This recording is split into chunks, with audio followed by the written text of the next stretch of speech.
Good evening, ladies and gentlemen. Heel Team 6 Wrestling is proud to present the Bodega Wrestling Podcast. So sit back, relax, and enjoy the ride.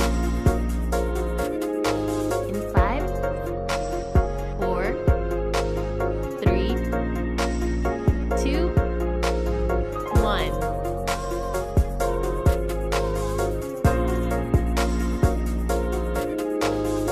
Good afternoon, ladies and gentlemen, and welcome to another episode of the Bodega Wrestling Podcast. It is I, your quintessential Puerto Rican muffin, Jorge. And as always, don't forget to follow us on YouTube, Bodega Wrestling. Don't forget to hit that subscribe button, hit that little beautiful bell so you know the notifications. And also follow us on Twitter at Bodega Wrestling. As always, I have my classmates with me.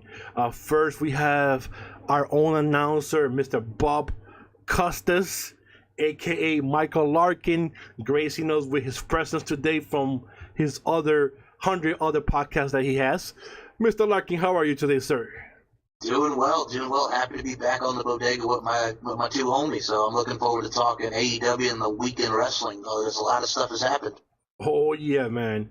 And also, it will not be a show if we don't have the one and the only hater from the mean streets of Cucamonga Rancho Primavera in Florida.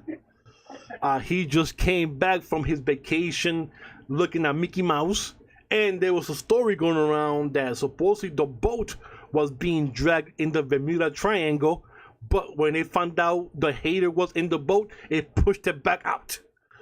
Because it wanted no part of the hater himself. It already has no problems in the triangle. Mr. Chef, how are you, sir? I'm good, brother. Vacation was amazing. Wish I didn't come back from it, but reality is back. And look, I can't wait to go wrestling with the family again. Hey, did you bring over any of the Mickey Mouse hats? Nah, man, you know I don't fuck with Mickey Mouse. Hater. Hater. Jeez. Anyways, let's go ahead with the show because we don't want to get the hate going.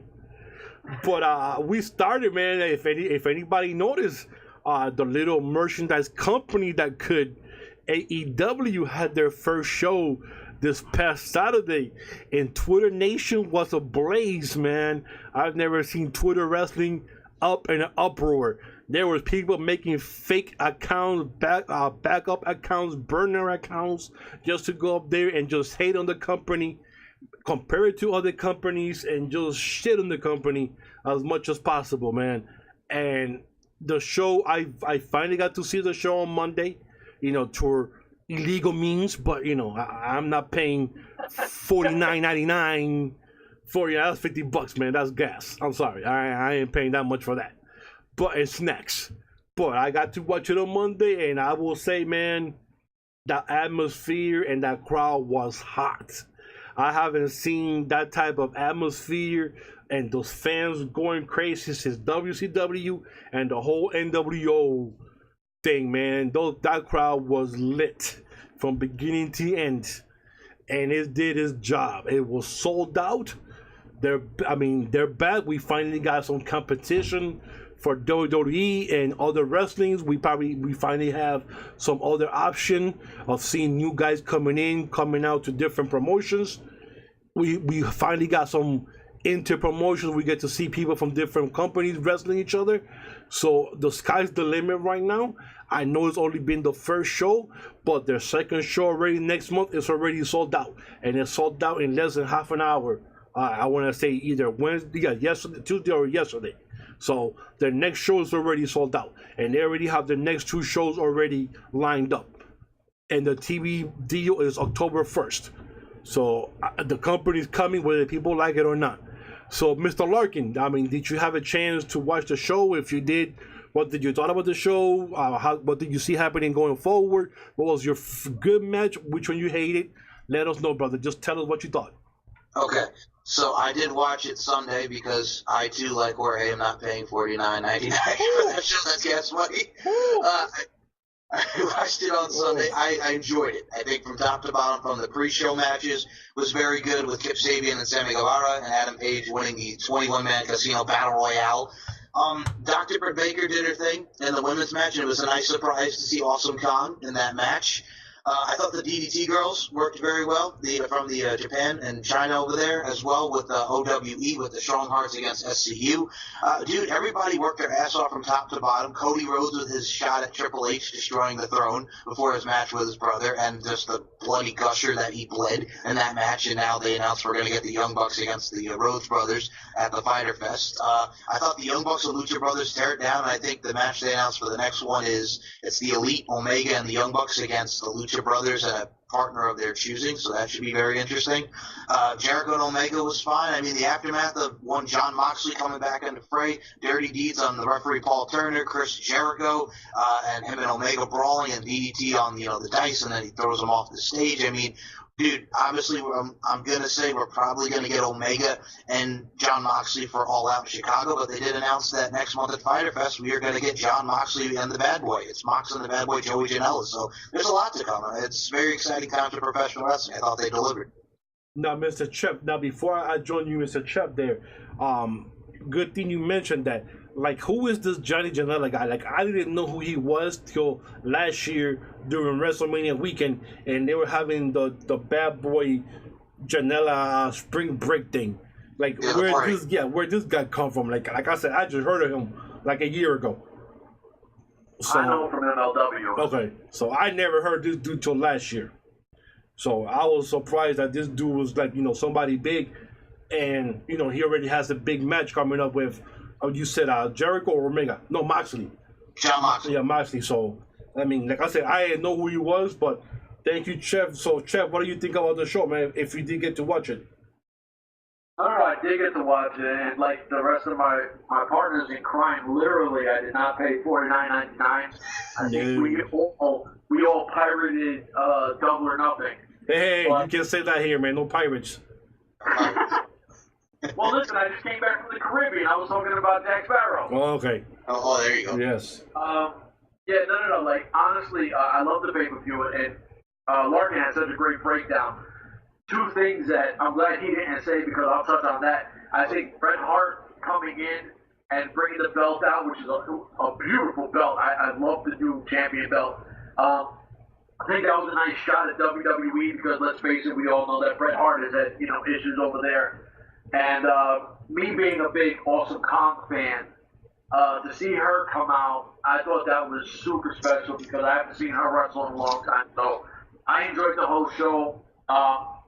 Let me just say for now, and Jorge's been breaking my balls for a few days already, I am not a Dean Ambrose fan, but I think I'm starting to lean towards being a John Moxley fan. So yes, it's the same guy, but to me it's not. So I enjoyed Double or Nothing. I thought it was a great show. The fact that these guys can constantly keep selling these things out in less than an hour is absolutely amazing. And I can't wait to see October 1st on what the TV show is going to look like. Now, let me ask you a question about the actual show there. Do you think, coming up when they do have the show, do you think it'll compete against WWE head-to-head on the ratings? Believe it or not, I think the first night, I could legit see it taking over. I could see it having better numbers than WWE, because I think everybody's going to be curious. But we have to see consistently. You know what I mean? Like, it's on TNT. Wrestling hasn't been on TNT for a while. All the comparisons, I hate comparisons. You know what I mean? And I do like to say that Double or Nothing felt like a WCW pay-per-view, but AEW is AEW. It's not WCW. It's not NWA. I like consistency. So, we'll see consistently how the show is. And, I mean, look, they have a great core. They seem to keep bringing in, more veterans to help out with the promotion. They just bring in Dean Malenko recently to be part of the staff. So, I mean, listen, you have so many great minds that have been in the industry for so many years. I'm impressed. I'm really excited to see what they're doing. Now, also, the October 1st is a Tuesday. And we remember, if we have read that correctly, Tony Khan Jr. had mentioned that they will never go up against the NFL on Monday nights. And there was something else he mentioned that they will never do. probably go against WWE on the same thing, like a repeat of the Monday Night Wars. They wanted to be different, and they wanted to go on Tuesdays. Okay, so Tuesday. So at least that means they'll go up against SmackDown if SmackDown's still on Tuesdays. No, SmackDown will be on Fridays. Okay, down in Fox. Yes, on Fox. Okay, so that means there'll be different wrestling every night. Yeah, so you'll have Monday, Tuesday, and Friday. Friday. No. Oh, yeah, no, because it goes to Friday. What Impact's on Friday as well, right? Yeah, Impact's on Friday at 10 o'clock on Twitch and Pursuit, yep. Yes, Okay. But hopefully by then, Impact might have finally found a new home and they could change it to a different night. Hold on, let's not go crazy. I'm not going crazy. I just, What's your favorite? Well, let's keep it on track, brother. I'm just saying. So what do you think of Chef? I'm sorry, Larkin. Like, you think that they will have some kind of shot at WWE? Be honest with you, I think anything is possible with professional wrestling, and you never say never. I think they'll do well. I mean, I think they need more people. I think the roster they have is very talented. I think we just need more people. I know the roster's very thin right now, but I'm sure we'll get more people. I know they're bringing in Darby Allin, who's a young talent. He's wrestled for Evolve, and I'm sure they're going to get more of it. And they have what's her name, Sadie Gibbs, I believe the girl is. She just got signed. Yes. Yeah, she's going to be very good. She's wrestled around the world, like Canada and just around all places, like in Japan. She's done a lot of work. Allie's going to be wrestling soon. She's going to be going against Brandy Rhodes. There's a lot of possibilities here, man. I'm just very excited, but I think they'll do well. Now, another question before we move on from AEW. Did you think was it fair that all the CEOs and vice presidents and executive officers of AEW got the victories on the first pay-per-view? Okay, I'll go first with this one. Cody, yes, because I think it was him doing the thing for his brother, and that sets up, obviously the Young Bucks match. Young Bucks, I think they're going to lose to the Lucha Brothers in Mexico for those AAA World Tag Team titles. And who was the other one? Kenny Omega. Well, Kenny Omega was also part of that. He lost. Yeah.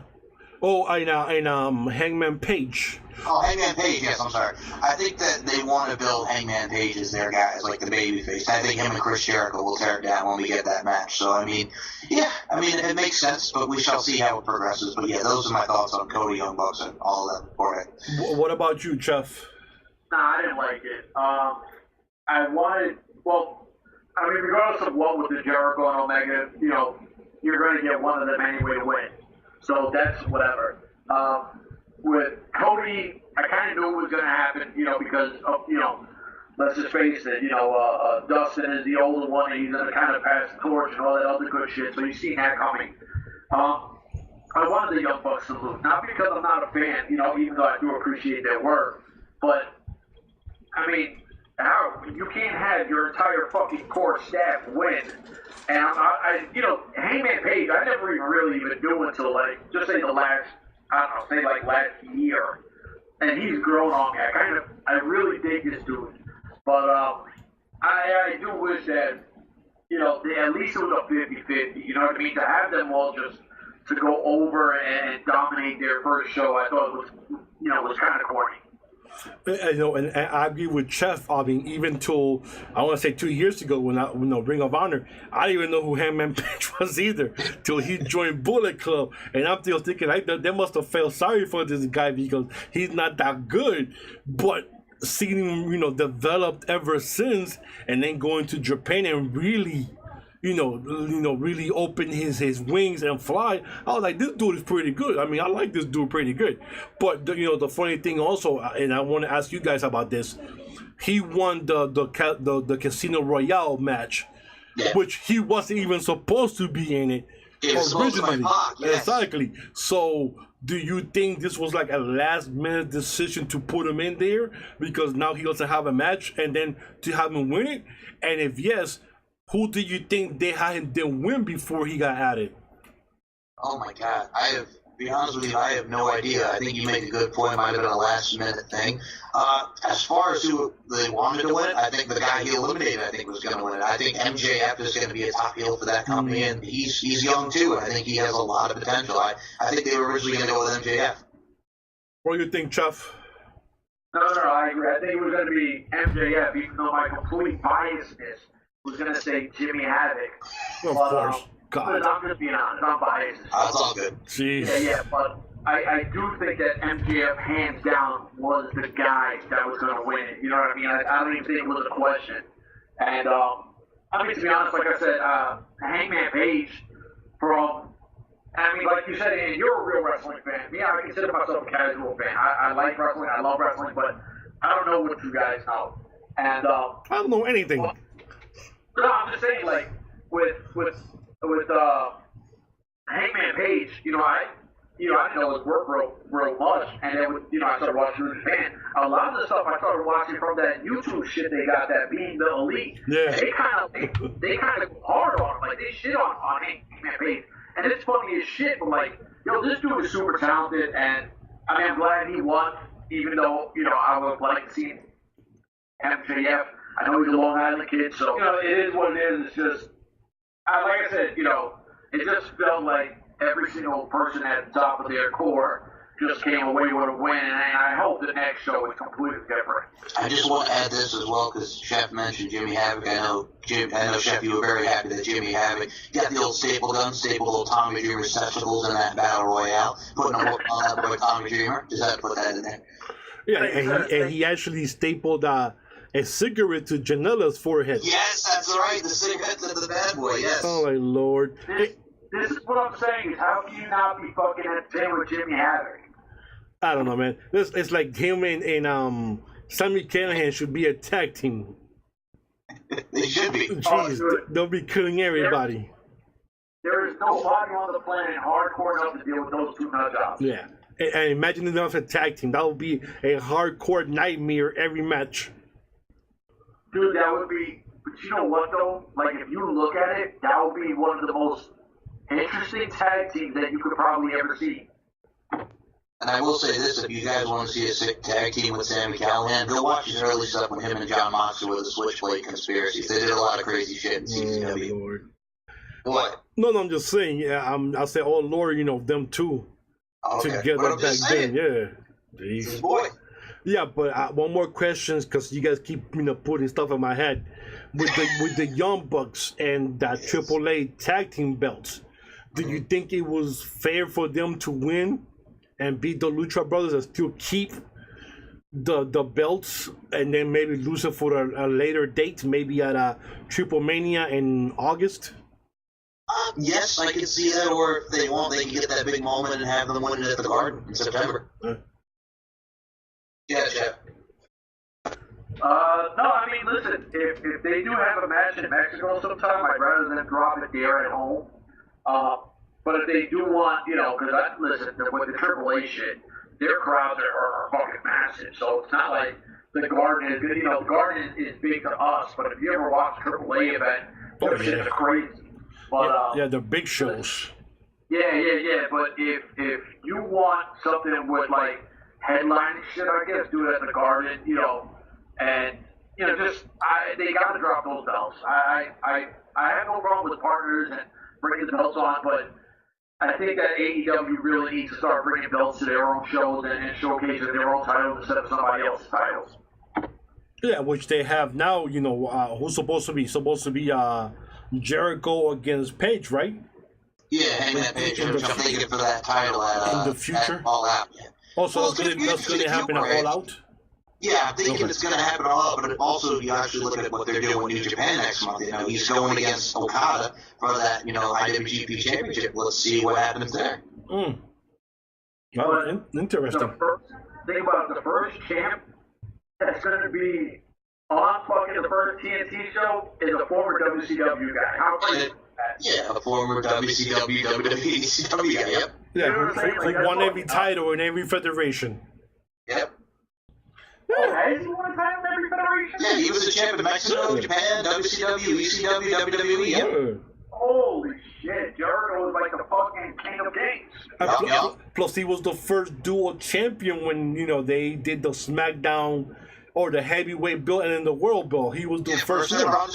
Beat the Rock and Austin the same night. Yeah, the same night. That was like your show. I'm still bitter about my man Rock losing to that fucking little jabroni. I want lunch for a whole week because I have picked Jericho. Yeah, man. I feasted for like a king for a week because of Jericho. But anywho, let's move on before we turn this show into an AEW show. We have some Ring of Honor / NWA news with the bad boys of professional wrestling, the tag team monsters that they are, the Briscoes here. They had a match on Ring of Honor that had Colt Cabana defending his NWA Pepto-Bismol national title with the horrendous pink belt that he has. Looks like a bottle of Pepto-Bismol, but I digress. Go up against the chef's drinking buddy, James Storm. And towards the end there, the Briscoes came out and beat the crap out of Cabana, where James Storm left, and then Magnus came in and got his ass whooped. And the Briscoes said that they are going after the NWA for what they did to them at the Crockett Cup Tag Team Tournament. So what do you guys think about that, guys? Like the NWA, ROH, and the Briscoes kind of just throwing shots at those guys now. I mean, I like it. I remember when Ring of Honor was working with CCW back in the day, Jim Cornette at the front man. So I think anything with them is great. So I think anything with Briscoes and the amazing talent we have with NWA, I think it's going to make for amazing possibilities and amazing future matchups already. What do you think there, Mr. Chef? You know what? Usually I would be very bitter with any of my favorites, especially Storm, not winning a title. I would be, usually. That belt is so fucking disgusting that I don't want to see that belt around James Storm. You know what I mean? Like, I hate that belt. There's not many belts I don't like. I don't like that belt. I love the Briscoes. Like, the Briscoes, I mean, these guys have got to be the most gangster motherfucking chicken farmers that you'll ever see in your life. Like, these guys talk like they from the gutter, but they're chicken farmers. You know what I mean? Like, they're cutting promos, playing one-on-one. These dudes are just bugged out. I love the Briscoes. I want to see them attack. I love the fact that they want to beat the shit out of NWA. Like, let's take it back to the streets. You fucking did us dirty, now we're gonna do you dirty. Like, I love this shit, man. I'm all for it. I don't think NWA has tag belts yet, right? Yeah, the PCO and Brody. No. Oh my god. Yes. What? Right, Larkin? Yeah, you're right. Yeah. They won the tournament, so they became the inaugural tag team champions there now. Oh, that's right. They beat my boy, Bob. Yeah, Bram and some other dude. You know what? I hope the Briscoes beat the shit out of those guys too. That's my guys. I'm just saying. I hope the Briscoes beat everybody's ass. Like, burn NWA down. You know what I mean? Like, but we got to be careful because somewhere in the jungle of Puerto Rico, we can't have Robert knowing that we're going against Nick Aldis Magnus. Oh, yes. Yes, he can't be going up against Magnus. That's his boy right there. The real champion. The real champion. That's what a real champion is. Yeah, that's what a real champion looks like, baby. Yeah, I mean, I'm interested. I'm looking forward. I mean, those guys are a few people that I could believe what they say. And those two guys next to Brock Lesnar, who looks intimidating anywhere you see him, and Killer Cross are probably like the four guys that I'm like really scared of meeting somewhere by myself in a dark alley. Like, I don't want to go down there. Because they look like they're crazy for real, the Briscoe brothers. And then Impact has the bootleg version, the Deaners.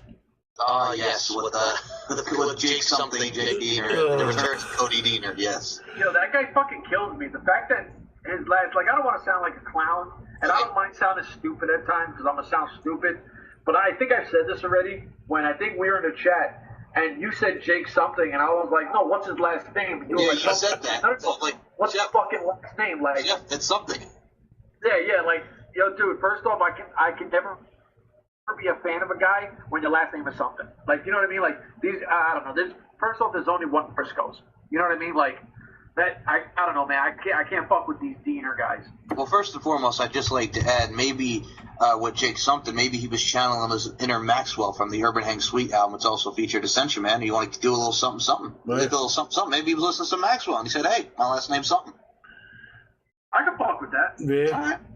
I'm waiting for a partnership between Ring of Honor and Impact Wrestling, where the Dieners are wrestling, and all of a sudden here comes the Briscoes and just destroy the shit out of them, and then you never see the Dieners again.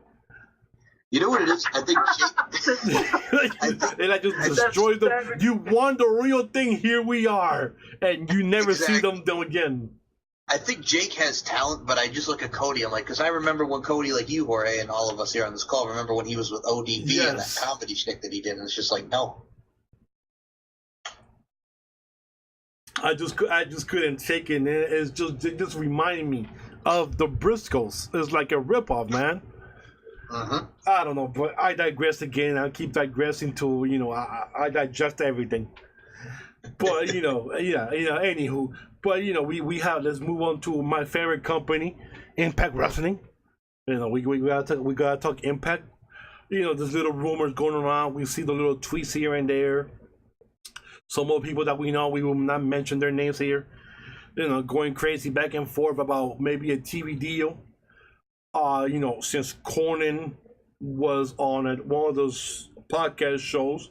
They're keeping it 100 podcast. I think. Okay, and where he mentioned that they are looking for something way better, and hopefully by the end of fall they'll have something. And he had mentioned that it's pretty concrete that they'll have a better station that's a real station that us fans will be able to find it on TV.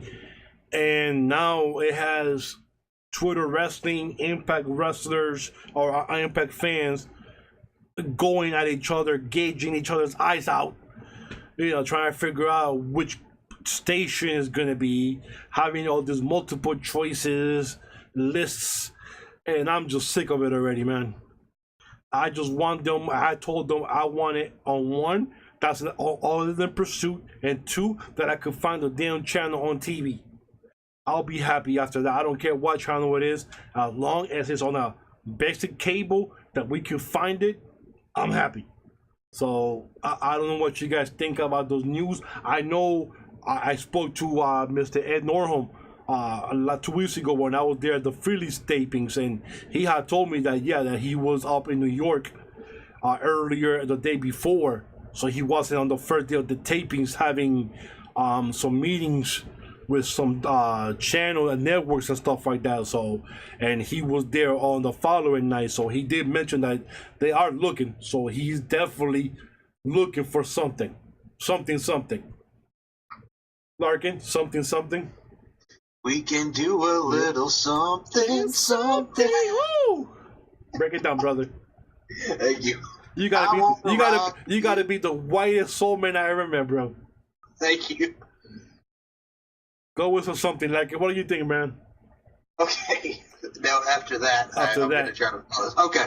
So I look at it like this. Like a lot of people were saying Viceland. Right now I'm gonna talk about the one one, but some people on Twitter were saying Viceland because Viceland's been doing those wrestling documentaries. Yeah, what is Viceland? Is that a channel or? Yeah, it's a channel. I think it's like in the 100s. I think I keep hearing it, but I still haven't looked at it. So yeah, if you look at it, it just says Vice, and that's just Viceland. It has like shows on there's a lot of documentaries on that channel anyway, but yeah, wrestling related. So that was one a lot of people thought. I'm still going with my gut and saying WGN America. Now WGN America is a channel that has a lot of repeats of shows like Walker Texas Ranger and The Heat of the Night, Matlock, the whole nine. But I mean, WGN America has had wrestling on it. WWE Superstars, the All In Kickoff show was on there. Ring Warriors not too long ago was on WGN America. So I could see Impact ending up there. I mean, anything is better than Pursuit. Dude, it's their own network. They were pissed at Pursuit and the problems and the headaches they were giving. Dude, they lost 25 minutes from the Rich Swann Michael Elgin match, and people that never came back. One of the best matches in a long time. Exactly. Woo, that match was crazy. And I was there to watch that. Yes, I saw you. I saw you and Trent from Total Nonstop Impact. So yeah, dude, I mean, friggin' 25 minutes off of that. So anything is better than Pursuit. But if I was to make a guess, and I know you're probably going to say the same thing, Jorge, but I will go with WGN America. Oh, for sure. 100% WGN. Chef, go ahead. Man, here's where I sound like a hater, right? You are a hater. I am, and I enjoy it. You know, when they talk about Destination America, everybody was excited towards Pop, right? Yup. And here's the fan base. This is where it stresses me out with this fan base. And fuck all these marks. I don't give a shit. Everybody sat there, hyped on fucking Destination America, shitted on it. Everybody was like, Pop is the shit. Pop this. Everybody shitted on Pop. Then it was, oh, well, we're going to go to fucking Pursuit because Pursuit is this and Pursuit is the shit. And now it's Pursuit sucks. Like, first off, look at the decline. This is what I'm saying. From Spike, it has been a massive decline. So anything, I don't know what WGN is. I'm probably the only person in the world that doesn't. I don't care. If that's going to make it better, I'm all for it. You know what I mean? With AEW, it's going to set the bar for more competition. So you want other companies to rise. Impact needs that. So if Impact can go on anything, and I know I said a few in our chat, and you know, you guys were kind of like against it, and whatever. I won't even mention it because, listen, like I tell you people, you guys are real wrestling fans, and you know, I listen to you guys, and I agree. But if WGN is the shit, then WGN is the shit. You know, personally, I don't know. I still think, and I know I'm crazy wrong because I'm showing my age, and Jorge broke it down, so I know I'm wrong. I thought MTV because, you know, I thought MTV was on basic TV, and it's not, obviously.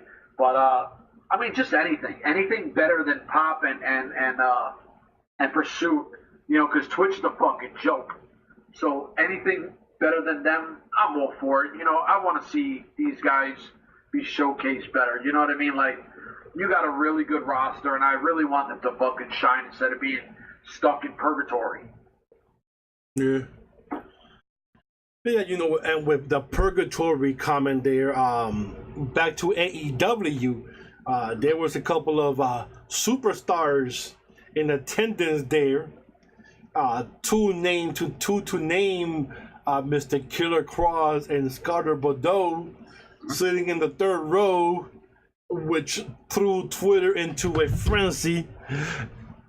Oh my God, they're gonna leave to AEW. I'm like, dude, they're fans like everybody else. StarCast was there for 3 days before the show happened. There was 1,000 wrestlers there doing StarCast. Half of those guys were sitting on there or in their private suites or in a hotel room watching the show. So because they were there doesn't mean anything. But exactly. Noelle Foley was in the crowd, or hey, and everybody, I know Noelle Foley's going to AEW. She was just at the StarCast, man. Who the hell cares about Noelle Foley? Yeah, but she's not in any wrestling company, right? Yeah. Well, here's the thing, though, man. She's Mick Foley's daughter. Like, that's it. That's a claim to fame. Mick Foley's daughter. That's it. That she's not a wrestler. She doesn't do anything. I'm Mick Foley's daughter. That's it. Well, his son is on the WWE creative team. Okay, wow. Behind whatever, man. Well, you gotta hate, man. There's a lot of haterade on your end, sir. Whatever. What you were gonna say? I'm sorry. Go right ahead. Noelle Foley. Like, really? We throwing names? Noelle Foley? Really? Don't hate, man. Participate. Chris Jericho. Hey, you know who I saw there too? Chris Jericho kids were sitting on with the fans. Really? God bless them. God bless them.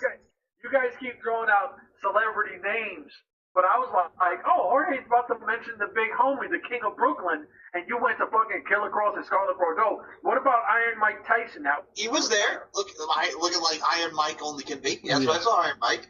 Well, anyways, Chef, I mean, like what you were gonna say before you were rudely interrupted. Now, I look at with Killer Cross and Scarlett Bordeaux what they're doing. Now, the amazing thing that was brought to my attention, that if you look at Scarlett Bordeaux's Twitter handle, yes. she has taken the Impact out of her bio, and she has unfollowed Impact Wrestling. Oh my God, it's over! Oh my God, it's over! It's over! And, hold on, oh my God, it's over! Hit the panic button! Hit the panic button! It's okay. Then the other thing was, just hold on a minute, man. Let me finish. Let me finish. So, oh my God, they don't follow Impact on Twitter. Hit the panic button, Chef. They're leaving. And then the other thing was Killer Cross said he's going to have a major announcement in like a few days. So who knows, man? But I mean, we're not there. Let's see what happens. What if Scarlett Bordeaux and Killer Cross do a little promo where they said, you know, We got 2 words for you. Suck it. And they fucking leave Impact. That'd be hilarious. That would be. I mean, we joke and we laugh about stuff like this. yes. But me seriously right now, being serious, you sign a contract. Honor Okay. your contract. If you do not want to be there, don't bitch about it. Go Yeah. to the management. We're not happy. We want to leave. And then you got 2 choices. Either you sit in the corner and get paid at home and you honor your contract, or you get cut. And like we go back to John Moxley, and I want to keep saying Ambrose. He did it the right way. He did. He wasn't happy. You never heard him bitch about anything. You never heard him go on Twitter. There was any rumors, nothing. All you heard was, oh, he might not resign. And then after he left, now you hear the bombshell interview with Jericho, where he lists all the stuff that he was unhappy with. But you never knew that beforehand. He sat there like a professional. He ate it up. He waited till his shit was over. They offered him a contract. He said no. His contract was over, and boom. Now because of that, any other person that's going to ask for a release, they're going to have them sit. No, you're not. We are not going to release you. You're going to sit your ass there. You're going to do what we're telling you to do, and you're going to eat it. And when you get done, then you can leave. That's what's going to happen. Okay, so I will say Ambrose, because I'm glad that you mentioned it. I think he handled it well. Like, he even said at the start of that talk, as Jericho, he's like, I'm very grateful for WWE. I met my wife at WWE, the whole nine. He put over WWE, and then he goes, okay, let's bury WWE for the rest of the show. He had fun with it. But he, like, legit said, WWE creative sucks. I hated being there. They made him say the crap about Roman Reigns, but, he swallowed in pride. He's like, okay, I'm going to take it. Then he had the final straw when he was like, the doctor was like sticking him with the needle in that promo on Raw, which was crap. I remember watching that and going like, ugh. I mean, dude, he handled it the best way. I know Killer Cross, I think it might be a case of, all right, let me ask you, Jorge, I'll go back with this. Do you think it's a case of he knows his worth and he just wants to make himself better for him and the boys, or what do you think? My thing is this, and I'm going to use the sports mind like Chef does. He signed a contract. Nobody knew who he was, only in Mexico. He was killing in Mexico. He came here, signed a contract. He has outweighed that contract already. He has outplayed, outperformed, outshined that contract. Now is 2 things happen. You either go back and you request a raise, and both sides will get together and give you a raise, or they're going to tell you, well, we're going to wait another year, see if you're consistent, and we'll come back to the table. And that's where everything is at right now. Now it's just like in between. Do we sign him for, we give him a new contract with more money, or do we keep him on the same contract, give him some money ahead of time now, like a bonus, keep him happy till then, and then we renegotiate. But what the problem that people don't understand, this is wrestling. This is not football, basketball, baseball. Here, you replaceable. There's other people that want to come in and take your spot. And right now, you're making yourself look bad by complaining about your contract. And then if Carla Bordeaux wants to leave because she's dating him and she wants to leave too, she's making herself look bad. Jorge, I gotta ask you, are you a country fan? Country? Yes. Like music? Yes, sir. No. Okay, so pretty much what Scarlett's doing to channel my inner Tim and Wynette, she's standing by her man. Oh, okay. That's what she's doing. I know that song, yes. Okay. You know what, though? Like we said, to be honest with you, and I agree 100% with everything that Jorge said, right? But now, take yourself and put yourself into a business perspective, right? Like, say you're the boss of these people. Say you're Ed Nordholm, or whoever his boss is. The reason why, like, just say when you draft a guy, you get that contract and it's not as high because he's new to your system. Mm-hmm. So you want to play that out so you can throw money around elsewhere while this person grows with you. Mm-hmm. And then when that time comes up, when they live their contract and they do it the right way, they shut their mouth, they sit there, they perform night in, night out. When that contract comes up, now, like I said, I don't know Anthem personally, but what I will say is I think they do okay deals. I don't know. But the way I see it if you produce and say like he becomes the guy, I'm pretty sure that they're gonna fucking fill his pockets because why? He did it the right way. He's been in our system. He's our guy. Exactly. And he's came all the way up. He's grown a following. So now you've helped me grow forward. I'm gonna help you because we're a team. Now you're a star. But the way he's going upon it is completely wrong. Going through social media, and doing little things, that's a recipe for disaster. Yeah. Not only does it make you look bad, because of course everybody has their own fanboys and they're gonna support their guy, but you make the company look bad. You know what I mean? Like, and if your people are still wrestling there, like your friends, how can you shit on you can't shit in your own house. You know what I mean? Like, you got to defend yours. And I disagree with the way he's doing it. And, I hope everything clears out, all jokes aside. I hope everybody gets this shit together and he's a big player moving forward because as of right now, it just looks like some petty shit. Well, like you said, Chef, about being, if you're the boss, if I'm Ed Norholm, I will say, something, man, sit your ass down. You're not going to wrestle here anymore. You're going to wait out your contract, and when your contract is over, you're gone. I don't care. Just to show them something, show them that this is the boat. I'm the captain of this boat. You're getting paid lovely like everybody else. How come you're the only one who's complaining, but then you have other people? Grace comes out, oh, I'm glad that I'm staying here. I want to be here. Big Mike comes out and say, man, this is one of the best places I've worked in a long time. I want to be here. Rich Swan wants to be here. Willie Mack wants to. People want to be there, but you're the only one who doesn't. So either something's going on with you, or the rest of the people are lying. And I can't believe that the rest of the talent are lying, that they are happy, but they really are not, and they don't want to say anything bad. But the one guy does. I just can't believe that. I don't really give a shit what Mike Elgin says. He just got there. He hasn't been there long enough to see anything. Hey, don't shit on Big Mike. No, I'm not shitting on him at all. Not at all. But he hasn't been there long enough for me to value his opinion yet. Yeah. When you sit there, first of all, as a business-minded person, I don't want to. You have to live out your contract. This is what we signed. This is what you agreed to. You agreed to it. I put this piece of paper in front of you, and you signed that shit. If you didn't feel it was worth your value, then why did you sign it? Exactly. There you go. At the end of the day, don't sign long-term deals. Sign it a year. Sign a year contract, fill it out, and then if you're doing this, then at the end of that year, you could be like, yo, I'm ready for that long-term contract, but you're going to have to pay me. Yep.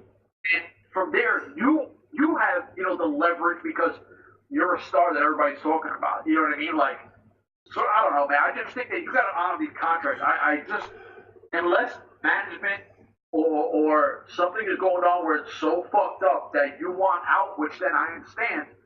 But if you're not hearing all this, you know what I mean? Like, no one else is really saying shit, so it's a fucked up position. Yeah.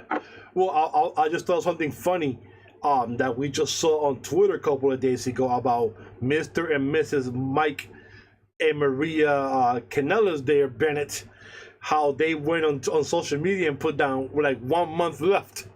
Yeah, they got 3 weeks left on their contracts. Everybody suspected they're going to AEW. Yeah, so my thing is this, and I think you read it, I told Chip, I said, why it be messed up if Uncle Vince comes out and says, you know something? You guys owe me some time. You owe me some time when you went to rehab or whatever issues you were having with depression or whatever. I'm going to put that time back on you.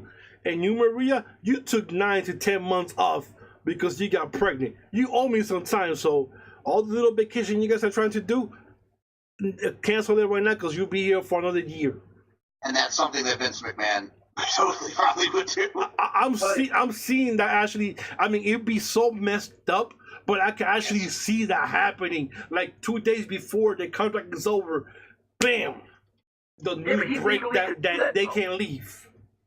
He can legally do that. Exactly, but I'm just saying you can see that happening though. I feel that it's gonna happen. Just like him, just wants to be an ass about it and saying no. You sign a contract and I'm going with what you said right now. You read the contract, you signed the contract, and on the fine print it said I have the legality to add more time if I feel that you guys took time away from your performance and your contract. So I'm gonna add all the time that you guys took off onto the contract. So take a load off, relax. We have a new character for you. You're gonna be a clown from now on.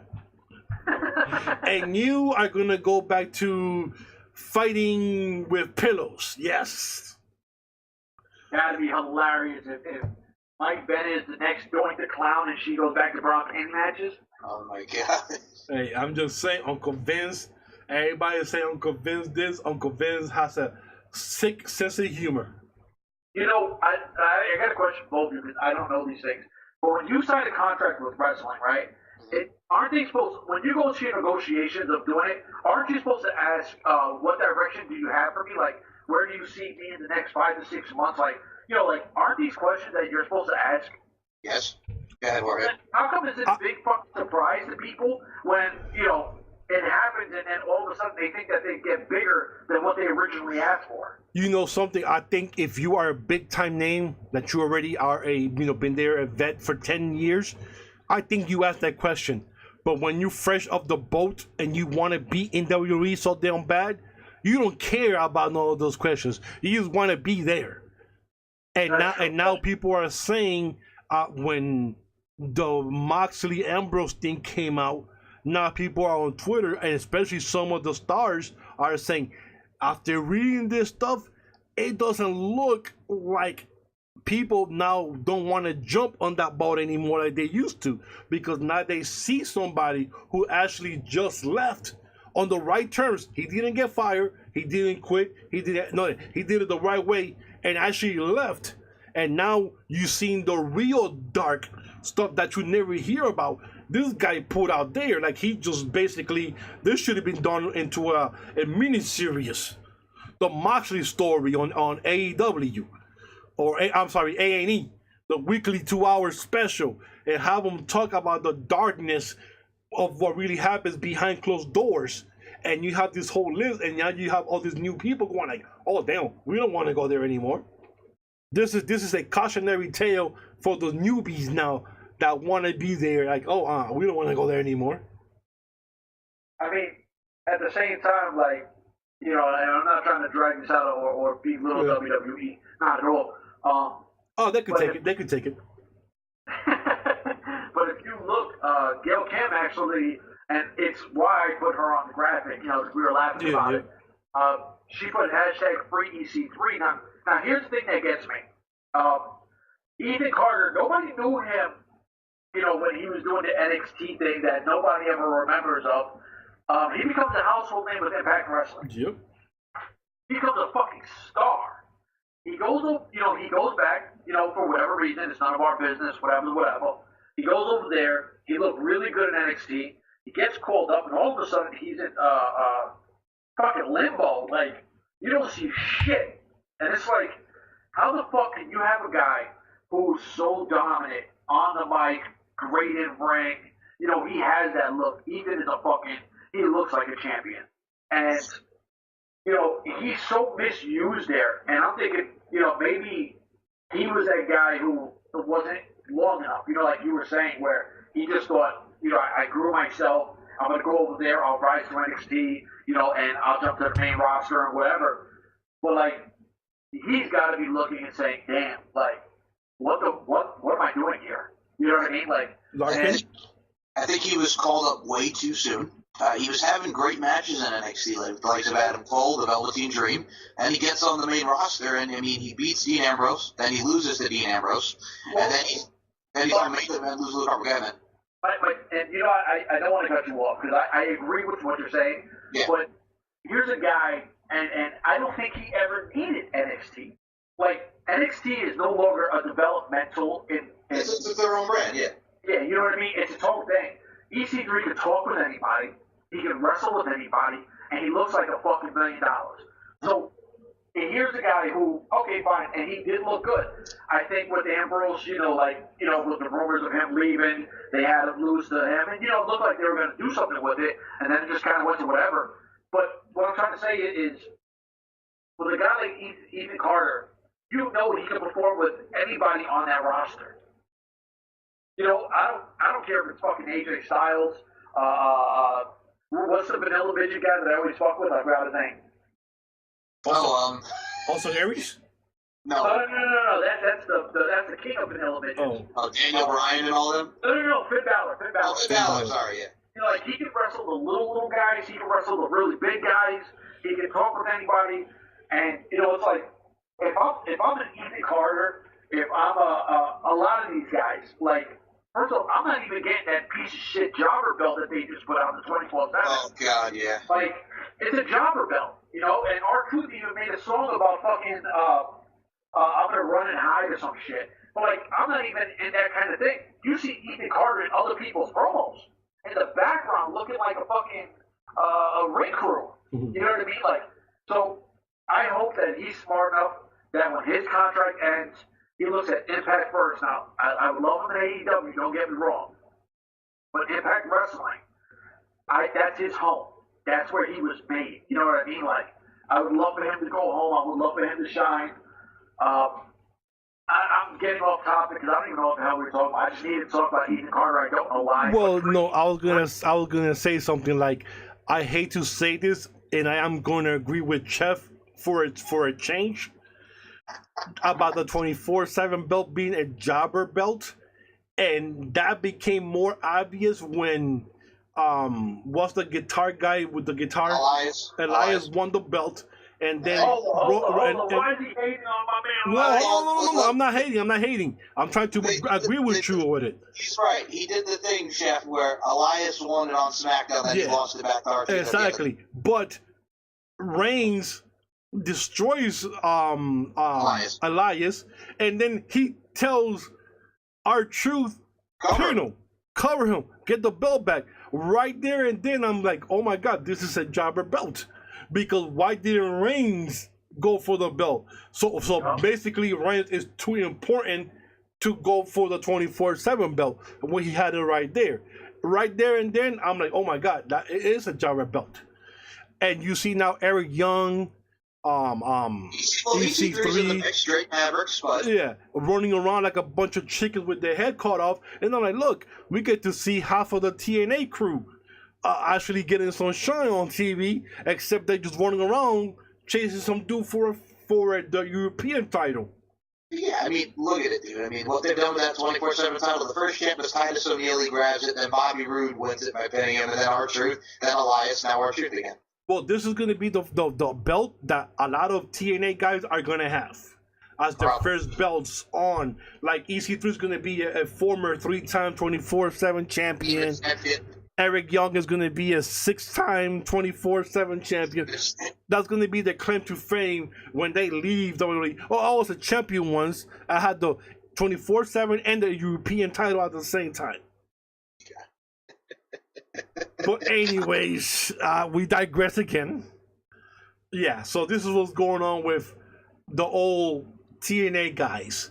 They wanted to see that green grass on the other side of the fence, except it's actually green money, and they've just been thrown to oblivion. They've been stepped on, they've been crapped on, and this is what has happened to all of our heroes that we grew up watching on Impact, except for AJ Styles, who will never leave SmackDown or WWE ever. He's gonna retire there. Fuck AJ Styles. No. I love AJ Styles. And I will love AJ Styles, and I'm happy that he's getting the shine that he deserves because he did everything he could for TNA. He was the face of that company, and now he's getting bigger, blown up bigger that TNA could ever gave him, and he's gonna retire a WWE guy. He's never gonna leave that company. That's no question. Big ups to him. Yeah. I've never been a fan of him. Okay. You know, he's super talented. Oh yeah. I've never liked him. I've never liked his soccer mom hair. You know what I mean? Like, there's a lot of little things I never liked. I appreciate the fact that, and I was hoping for the same kind of thing with Eric Young. Oh, we were hoping the same thing with all those guys. Young, EC3, you know, Samoa Joe. Samoa Joe's be getting, you know, stuck here and there. They do some good stuff with him, bad stuff with him. So he's getting something, but But then you got Rude. Young, EC3, those guys, we love those guys. And look what they're doing with those guys. They've destroyed everything that they worked for all those years. Like when they retire or leave that company to go somewhere else, they're going to go, this guy was an Impact, and then he went somewhere else. Nobody knew where. He took some break, and then he went this other company. Like those years in WWE is going to be unforgettable. Forgettable. Like they don't even want to know about those days. But that's what happens. They took their chances, they took the ball, they took the money, because it's all about, at the end of the day, it's all about that money. And it didn't work out. Hopefully, once their contract is up, they'll go somewhere else. Now there's more options to go. Hopefully, they come back home to Impact. Impact is a better place now. If Killer Cross wants to leave, there's guys out there who want to come back. If Carlos Bordeaux wants to leave, hey, let them leave. I bet you there's 10 females that want to take her spot right now. I'll become the next Smoke Show. Sure. I'll be doing, hey. So that I'm just saying. But anywho, Mr. Larkin, say your goodbyes, please. Plug your stuff. Okay. You check me out on Twitter at SMShow1 or at MCL92. The website is www.stephenmikeshow.com, and the SoundCloud for all my shows and links is soundcloud.com/MCLarkin92. And coming soon, I will be the official host of the LFC Lingerie Fighting Championship podcast, coming to iHeartRadio. Yes, congratulations about that, Mr. Larkin. Thank you, Warwick. Thank you. Yes, sir. Our little bird is flying the coop soon, ladies and gentlemen. He's gonna be the main voice for the LFC at iHeartRadio. Oh my God, I'm so proud of this kid, man. Thank you, man. Thank you. I'm happy for you, bro. And don't forget that me and Chef want to jump on there one this day so we can hear ourselves on iHeartRadio. Chef, you can talk baby mama. Yes. Yeah. Oh, for sure. I know Jorge got a rank, but I like that girl that I asked you about her, but I always forget her name. Oh, Katie Forbes, who was RBD's girl. Oh yeah. That is, Jesus. Listen, God bless That's RBD. one lucky bastard right there. RBD is winning. He's winning. Damn. Chefs, say your goodbyes. You know what? I'm not gonna plug nothing. Oh, Lord. Except for let's go Raptors, baby. Raptors in 6. Yeah, whatever. Hey, you know something, bro? Honestly, I hope they do win, because 5 years of the Golden State Warriors, it's time for a change. And Kawhi Leonard he deserves a ring. Oh, for sure. He got one with San Antonio. Yeah, but the Toronto deserves one though. Yeah. The only reason why, and I know we're trying to get off, the only reason why I think that the Golden State Warriors might lose, because everybody thought this with the Lakers when the Detroit Pistons with Ben Wallace, Rick Hamilton beat them that way too. So I'm just hoping we can get a repeat of something like that. Yeah, and Boogie's coming back tonight. Man, fuck Boogie too. Yeah, I'm just saying. We in the doors. Yeah, whatever. Okay, so now you're a friend of Moose, Josh Alexander, and Paige. No. They need to pump their fucking brakes. There's only one king of the North, and that's Toronto Raptors. I thought that was the guys from that one show. Fuck that show too. What was that show there, Larkin, with the dragons? The Game of Thrones? Yeah, that's the King of the North. Yes. Anyways, guys, thank you for joining us. This is Jorge, your quintessential Puerto Rican muffin, always here. Don't forget to follow us on YouTube, Bodega Wrestling. Hit the subscribe button. Hit that little beautiful bell for notifications. Don't forget to follow us on Twitter, Bodega Wrestling. And we will join you next week. We are the South or the East. Go Toronto, because I actually like Drake. So there I go for that. And Larkin, you got any song lyrics you want to hit us with before we leave? Don't sweat the technique. There you go. The coolest white boy you will ever meet. Don't sweat the technique. All right, thank you so much for listening, guys, and we will see you next week.